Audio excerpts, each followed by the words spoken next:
The stadium was loud enough to hide a murder. 80,000 people screaming at the rivalry between the Green Bay Packers and the Chicago Bears. Perfect cover.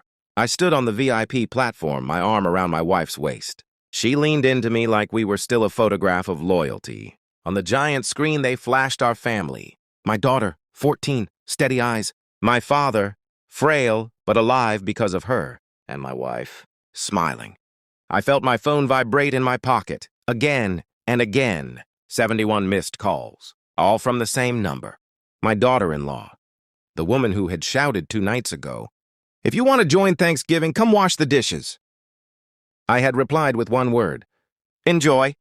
Now she had seen the photos. The villa in Switzerland. The lake. The marble floors. The wine cellar. Money she thought she would inherit. Greed has a sound. It sounds like 71 missed calls. But tonight wasn't about her. Tonight was about my wife. And the moment my daughter saved my father's life while my wife stood watching. Oh, it happened 3 months ago. My father collapsed in the kitchen. I remember the sound. Ceramic breaking. A body hitting tile. I remember my wife standing near the doorway. Frozen. Not shocked.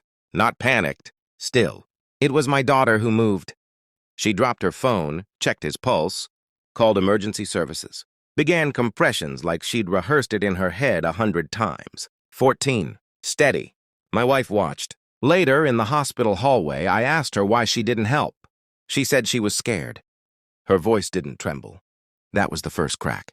The second came when I saw the transfer. A week before my father's collapse, she tried to move funds from his account. Power of attorney documents prepared, quietly.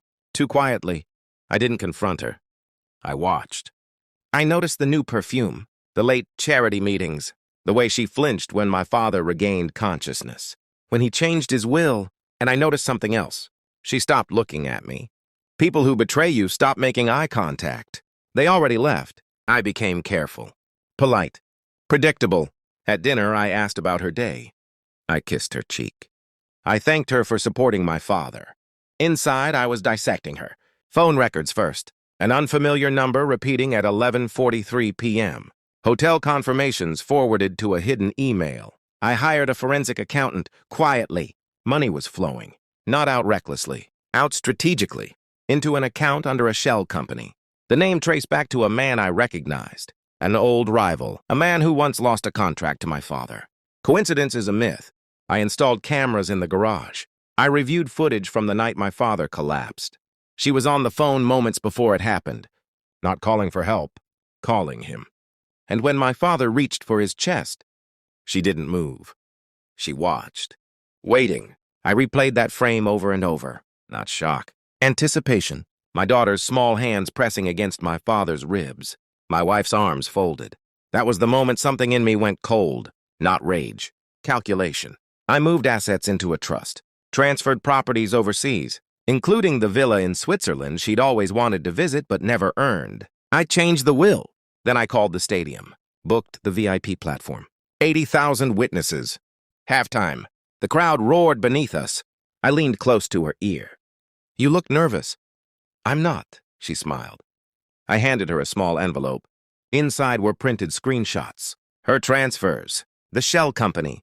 Hotel footage. Phone logs. And the most important image. A still frame from the garage camera.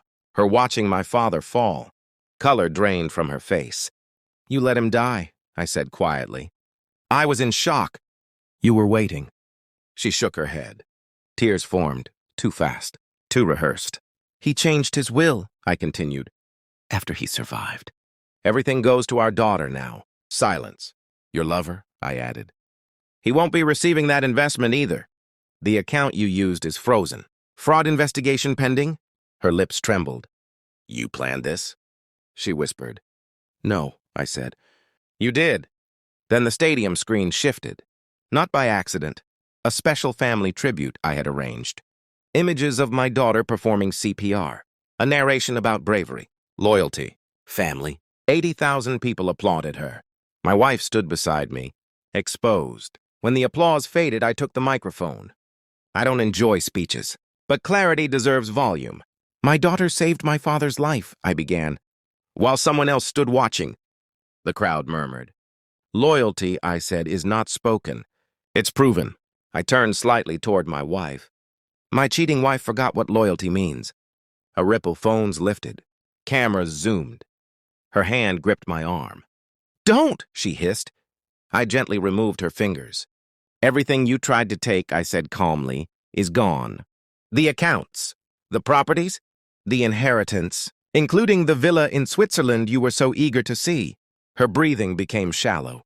"And as for Thanksgiving," I added softly, "if anyone wants to join us, they can wash the dishes." A few people laughed, confused. She understood. Her phone buzzed in her purse. Probably her lover. Or my daughter-in-law still calling. Greed doesn't tolerate silence. I handed the microphone back and stepped away from her. Not dramatically, just enough. Later that night, she packed a suitcase. No screaming. No begging. Just the quiet panic of someone realizing the door is already closed. My daughter sat beside me in the living room. "Are you okay?" she asked. I looked at her steady hands. The same hands that saved my father. "Yes," I said.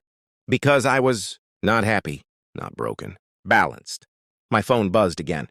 70-second call. I powered it off. In Betrayal, there is always a moment when you decide whether to bleed or to cauterize. I chose fire. And when she walked out that door, stripped of inheritance, reputation, and illusion, I felt nothing. Which is how I knew I had already won.